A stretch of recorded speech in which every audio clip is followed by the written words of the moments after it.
Walang duda ang hilig ng mga Pinoy pagdating sa pagkain. At sa dami ng masasarap na pagkain sa mundo, ang ilan dyan matatagpuan mo lang sa gilid ng bangketa. Samahan niyo ako ngayon mga kapatid at ating diskubrihin ang lasa ng iba't ibang pagkain sa pagkainan sa kalye. Dito sa World Street Food Congress.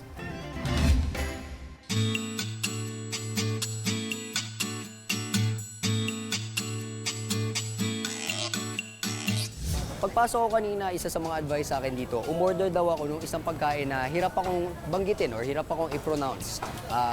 Isa na to. Har Kyongkai? Har Kyongkai?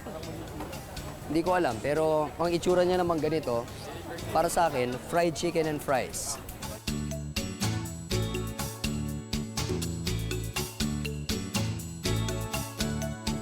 Hanapin natin kung saan yung pinakamahabang pila. Kasi malamang dun yung masarap. Yung ribs yung pinipilahan dito eh. So, try natin dito.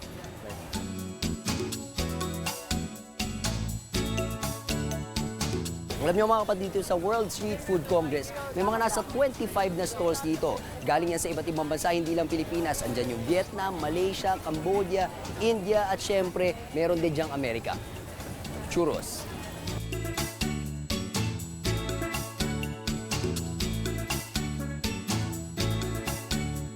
Marami tayong events para maipakilala natin sa kapwa natin mga Pilipino tsaka sa mga tao sa abroad na ang pagkaing Pilipino ay masarap, ito ay kakaiba.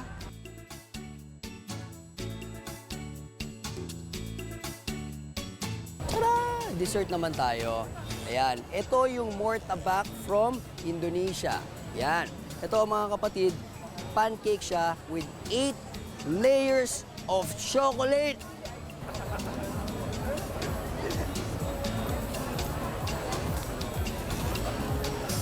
Panalo.